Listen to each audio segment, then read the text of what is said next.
They're using this place, Theodore. The tomb, it's not sacred to them. It's a meeting spot for betrayal. Today you'll discover the incredible story of Theodore Sterling, a tomb guard at Arlington National Cemetery, whose dedication to honor led him to expose one of the most shocking scandals in American political history. Get ready for a narrative full of courage, mystery, and explosive revelations. Before we begin this incredible story, don't forget to like the video, subscribe to the channel, and tell us in the comments where you're listening to this story from. The autumn mist clung to the marble monuments of Arlington National Cemetery like ghostly fingers, creating an atmosphere that had unsettled visitors for decades. Theodore Sterling adjusted his pristine white gloves and straightened his ceremonial uniform as he prepared for another night shift guarding the tomb of the unknown soldier. At 34 years old, Theodore had dedicated 8 years of his life to this sacred duty, but tonight felt different. The whispers among the day shift guards had been growing louder and the rumors more disturbing. Another group of tourists claimed they heard voices coming from inside the tomb, his colleague Benjamin Blackwood had mentioned during the shift change. Benjamin's weathered face showed the strain of 20 years of service, and his usually steady voice carried an unusual tremor. "Third time this week, Theodore. Something's not right." Theodore had always prided himself on his rationality. The tomb of the unknown soldier was a place of reverence, not supernatural phenomena. Yet as he began his measured 21 steps across the black mat, he couldn't shake the feeling that eyes were watching him from the shadows. The October wind carried an unusual chill, and the normally comforting rhythm of his footsteps seemed to echo with an otherworldly resonance. The tomb itself stood majestically against the darkening sky, its white marble surface gleaming under the ceremonial lights. Carved into its face were the words that had guided Theodore's service: "Here rests in honored glory an American soldier known but to God." But tonight, those sacred words seemed to mock him as whispers of corruption and scandal swirled around the very institution he had sworn to protect. As Theodore completed his first hour of duty, a black sedan pulled up to the cemetery's administrative building. Through the darkness, he could make out the silhouette of a tall man in an expensive suit stepping out of the vehicle. The man moved with the confidence of someone accustomed to power, his presence immediately commanding attention, even from a distance. This was Vincent Ashford, a name that carried weight in Washington's political circles, though Theodore didn't yet know the significance of this late-night visit. The guard's trained eyes followed Ashford's movement as he disappeared into the building, accompanied by 2 other figures whose faces remained hidden in the shadows. Something about their secretive arrival sent a chill down Theodore's spine that had nothing to do with the October weather. In his 8 years of service, he had never seen such clandestine activity at the cemetery, especially not at this hour when the grounds should have been closed to all but essential personnel. The following morning brought an unusual flurry of activity to Arlington National Cemetery. Theodore arrived early for his day shift, hoping to speak with the cemetery's administrative staff about the previous night's mysterious visitors. The crisp November air carried the scent of fallen leaves and the distant sound of military ceremonies, but something felt fundamentally different about the atmosphere surrounding the sacred grounds. Harrison Morrison, the cemetery's deputy director, emerged from the administrative building with a troubled expression etched across his face. His normally immaculate appearance showed signs of stress, his tie slightly askew, his hair disheveled as if he had been running his hands through it repeatedly. Theodore had known Harrison for 6 years, and he had never seen the man display such obvious signs of distress. "Theodore, I need to speak with you privately," Harrison said, his voice barely above a whisper as he approached the guard station.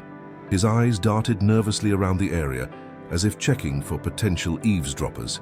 "What I'm about to tell you cannot leave this conversation. Do you understand the gravity of what I'm saying?" Theodore nodded solemnly, his military training having prepared him for moments when discretion was paramount. Harrison led him to a secluded area behind the memorial amphitheater, where the morning shadows provided natural cover from prying eyes. The weight of the moment pressed down on both men as Harrison struggled to find the right words. "Last night's visitors weren't here for any official ceremony or inspection," Harrison began, his voice trembling slightly. "Vincent Ashford and his associates were conducting what they called a security assessment, but I overheard conversations that suggest something far more sinister. They were discussing the use of Arlington's sacred grounds for activities that would disgrace everything this place represents." Theodore felt his blood run cold as Harrison continued his revelation.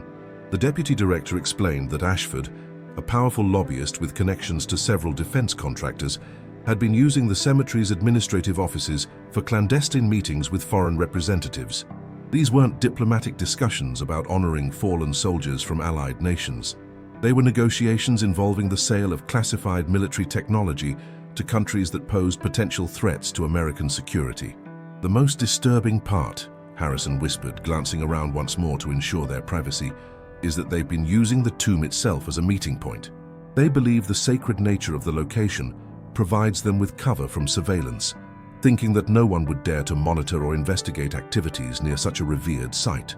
Theodore's hands clenched into fists as the full implications of Harrison's words sank in. The tomb of the unknown soldier, a place where he had dedicated years of his life to maintaining honor and dignity, was being desecrated by individuals who viewed it as nothing more than a convenient location for their treacherous activities. The very ground where countless Americans came to pay their respects to fallen heroes was being used to betray the country those heroes had died protecting. "What evidence do we have?" Theodore asked, his voice steady despite the rage building inside him. His military training kicked in, focusing his emotions into a determination to protect the integrity of the sacred site he had sworn to guard. Harrison reached into his jacket and pulled out a small recording device. "I managed to capture portions of their conversation last night. It's not complete, but it's enough to understand the scope of their operation. The question is, what do we do with this information? Ashford has powerful friends in Washington, and exposing him could put both of our careers and possibly our lives at risk." Theodore spent the next 3 days wrestling with the weight of the information Harrison had shared with him. The recording device felt like it burned in his pocket during every shift, a constant reminder of the corruption that was festering beneath the surface of one of America's most sacred sites. Each time he performed his ceremonial duties at the tomb of the unknown soldier, he felt the eyes of the fallen soldiers judging him, demanding that he take action to preserve their honor. On the fourth night, as Theodore began his evening shift, he noticed increased security around the administrative building. Black SUVs with tinted windows had replaced the usual cemetery vehicles, and men in dark suits patrolled the grounds with the practiced efficiency of professional security operatives. It was clear that Vincent Ashford and his associates were preparing for another clandestine meeting, and this time they were taking no chances with potential witnesses. Benjamin Blackwood approached Theodore during the shift change, his weathered face showing even more concern than usual. "They've been asking questions about you, Theodore," he whispered urgently. "Someone told them you were on duty the night of their first meeting. I think they suspect you might have seen something you shouldn't have." The gravity of the situation hit Theodore like a physical blow. Not only was he dealing with a conspiracy that threatened national security, but he was now potentially in personal danger. The men who were willing to betray their country for profit would certainly not hesitate to eliminate a witness who could expose their activities. Yet the thought of backing down never crossed his mind. His oath as a tomb guard meant more to him than his personal safety. As the evening progressed, Theodore noticed unusual activity near the tomb itself. Figures moved in the shadows, setting up what appeared to be sophisticated electronic equipment around the perimeter of the sacred site. The realization that they were preparing to use the actual tomb as a meeting location filled him with a rage that threatened to overwhelm his professional composure. This was not just corruption, it was desecration of the highest order. At precisely 11:30 that night, Vincent Ashford arrived with a delegation of 6 individuals. Theodore recognized 2 of them from intelligence briefings he had received during his military service. They were known associates of foreign intelligence services from countries that were considered strategic competitors to the United States. The sight of these individuals conducting business on American soil at a site dedicated to honoring American heroes filled Theodore with a determination that transcended his fear. Using the cover of his ceremonial duties, Theodore positioned himself where he could observe and, more importantly, record the meeting. The small device Harrison had given him was sophisticated enough to capture both audio and video from a considerable distance, and Theodore's military training had taught him how to operate surveillance equipment effectively. As he maintained his stoic guard position, he documented what would later be described as one of the most brazen acts of treason in modern American history. The conversation he recorded revealed the full scope of Ashford's operation. The lobbyist had been selling classified information about American military capabilities to foreign governments for over 2 years, using his legitimate business connections as cover for his treacherous activities. The payments were being funneled through a complex network of offshore accounts, and the total amount involved exceeded $50 million. But the most shocking revelation came when Ashford discussed his future plans. He intended to expand his operation by recruiting other individuals with access to classified information, creating a network of traitors who would systematically compromise American national security for personal profit. The cemetery had been chosen as a meeting location specifically because of its sacred nature. Ashford believed that the reverence Americans held for the site would make it the last place anyone would suspect of harboring such activities. As Theodore continued his surveillance, he overheard Ashford making arrangements for the next phase of his operation. The lobbyist was planning to provide his foreign contacts with detailed information about upcoming military exercises, including troop movements and strategic positions that could be used to compromise American forces in the event of a conflict. The betrayal was not just financial, it was operational, putting the lives of American service members at direct risk. The meeting concluded with Ashford receiving a briefcase containing what appeared to be a substantial cash payment. As the foreign delegates departed, Theodore heard Ashford discussing plans to eliminate any potential witnesses who might have observed their activities. The threat was clear and immediate. Theodore's life was now in danger, but he had obtained evidence that could expose the entire conspiracy and bring the traitors to justice. The weight of the evidence Theodore had gathered pressed heavily on his conscience as he completed his shift that night. The recording device contained enough information to destroy Vincent Ashford's operation and potentially save countless American lives. But he knew that exposing the conspiracy would require careful planning and the right allies. One wrong move could result in the evidence being suppressed and Theodore himself becoming another casualty of Ashford's ruthless operation. The next morning, Theodore made a decision that would change the course of his life forever. Instead of going through official channels, which he suspected might be compromised by Ashford's extensive network of contacts, he reached out to Christopher Caldwell, an investigative journalist known for his integrity and his willingness to take on powerful figures regardless of the personal cost. Caldwell had built his reputation exposing corruption in Washington, and Theodore believed he was the only person who could be trusted with such explosive information. The meeting took place in a small diner outside Arlington, far from the cemetery and the watchful eyes of Ashford's security team. Christopher Caldwell was a man in his early 50s, with graying hair and the intense eyes of someone who had spent decades uncovering uncomfortable truths. When Theodore played portions of the recording, Caldwell's expression shifted from skepticism to shock to grim determination. "This is bigger than just one corrupt lobbyist," Caldwell said after listening to the evidence. "The foreign contacts you recorded are connected to intelligence services that have been trying to penetrate American military secrets for years. If Ashford has been successful in recruiting other sources, the damage to national security could be catastrophic." Theodore learned that Caldwell had been investigating rumors about foreign infiltration of American defense contractors for months, but had been unable to find concrete evidence. The recording Theodore had obtained provided the missing piece of the puzzle, connecting Ashford's activities to a broader network of espionage and corruption that reached into the highest levels of government and industry. "We need to move quickly," Caldwell explained. "Ashford's people are already suspicious of you, and once they realize what you've uncovered, they'll take immediate action to silence you. But we also need to be strategic about how we release this information. If we simply turn it over to the authorities, there's a chance it could be buried by people who are either compromised or afraid of the political implications." Together, they developed a plan that would ensure the information reached the public while providing Theodore with some measure of protection. Caldwell would prepare a comprehensive exposé that would be published simultaneously by multiple news outlets, making it impossible for Ashford's allies to suppress the story. Meanwhile, Theodore would provide copies of the evidence to trusted contacts in military intelligence, ensuring that the appropriate authorities could take immediate action to prevent further damage. As they finalized their strategy, Theodore received a text message that made his blood run cold. The message was from an unknown number, but its meaning was unmistakably clear. "We know what you saw. Stop now or face the consequences." The threat confirmed Theodore's worst fears, Ashford's people had identified him as a potential witness and were prepared to take extreme measures to protect their operation. "This changes everything," Caldwell said after reading the message. "We can't wait any longer. The story needs to break tonight, before they have a chance to eliminate you or destroy the evidence."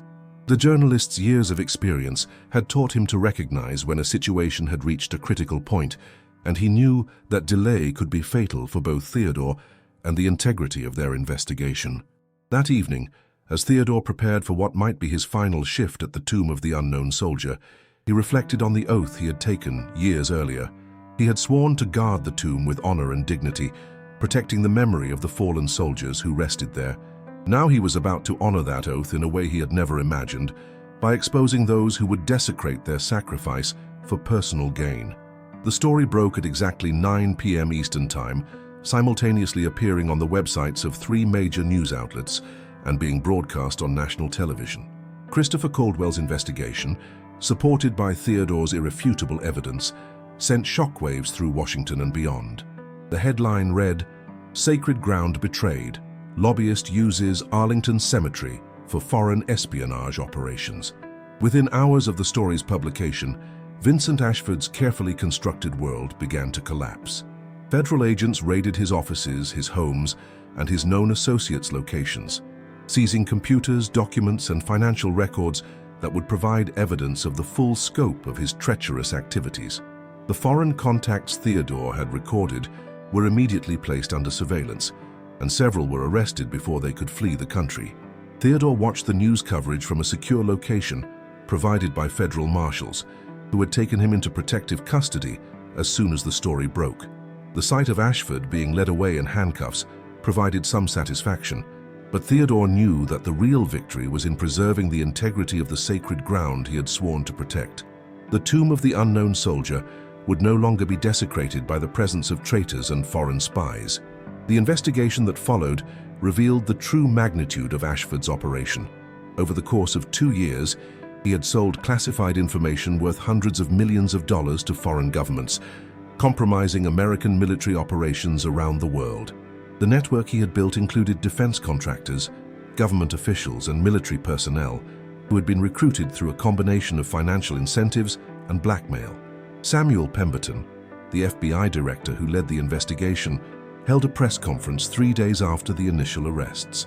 "The courage displayed by the individuals who came forward with this information has prevented what could have been one of the most damaging intelligence breaches in American history," he announced. "Their willingness to put duty before personal safety exemplifies the highest traditions of American service." The political ramifications of the scandal reached far beyond Ashford himself.